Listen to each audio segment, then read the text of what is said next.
ako, memorable to. Sa lahat ng awards na tinanggap ko sa buong buhay ko, first time na kasama ko yung dalawang anak ko, si Jaco at si Johan.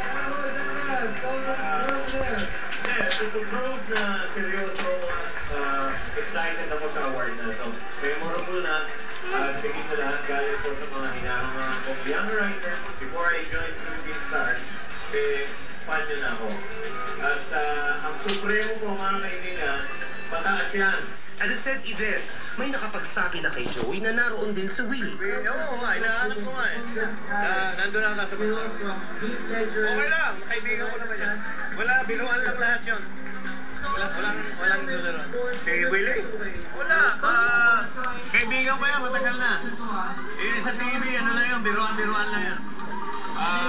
Hello pare, kumusta ka? Pautang. May mo pautang, pa yung pera. Maya-maya pa tumanggap si Willie ng Visionary Award. Really a supreme honor for me.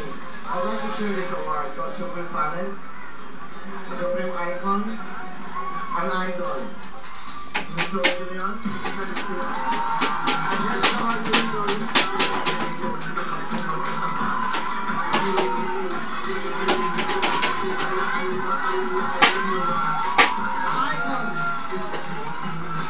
idol. Go Leon.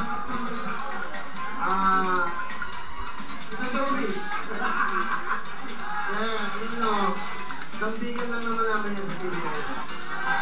Lambingan lang yan. Tinulungan nila ako ng tao yan kasi simula pa lang ako. Ako ang sagot niya, isang pelikulang party. Kinuha rin niya ako ng photos at pelikulang sa Miguel. When I was down, akala nyo gano'n na nag-aaway kami ng Dio. Kaya patod sa dahang ng lambingan.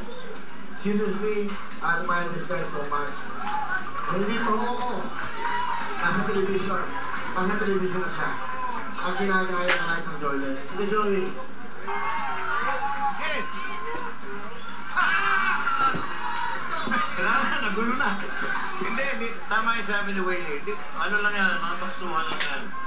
Kaya lang, yung dalawang co-host mo, paliwanag mo nila ba't nakikiiyak sa'yo. Alam mo naman kami artista. Ikaw naman nagturo sa akin ng mga panahon na yan. Nalala mo, nag-suspend ako, nagkita tayo sa Las Vegas. Tinulungan mo ako. Pero nag-suspend ka, nagtatalamhati din ako. Talaga? Oo. Ano? Pwede pera. Kaya mga kapamilya, mga kapuso, totoo to. Iniidolo ko tong taong to. Ayan, no? Hindi ko sinasakal yan, ha? Talagang... Pagdikitin nyo na yung dalawang yan, o yan, o. Pero ito guys, once and for all, Willie, Joey, shake hands! Come on, shake hands! Okay! Wala, hindi naman kami nag-aaway dito. Hindi ko pwedeng labanan yan. Lambingan lang yan. Okay, ako lang sa Joey. Totoo yung sinasabi ko yun. Isang idolo, isang icon, the living legend, Joey De Leon. So ibig bang sabihin ay tapos na rin ang parinigan nila sa isa't isa? Hindi pa. Magbabanatan pa kami niya, pero... But what about a movie together? Of course! Bakit hindi, di ba? Mag-guess ka sa Wawawi, mag-guess ako sa Balaga. Okay na. Congratulations. Sa inyo lang nangyari ito, ha? Embassy. Okay. Ito na yung time na magkaayos. 2 noontime shows, dalawang noontime shows. Hindi naman kailangan magbakbakan yan eh. Kailangan dyan, magbigay ng sobrang saya. Sobrang saya sa mga tao. This is the time na dapat lahat, puro saya na lang. Tama na away. Di ba? Kaya yun, galing sa puso ko yun. Kapusong kapuso, para kapamilya ko siya. Baby, I love you.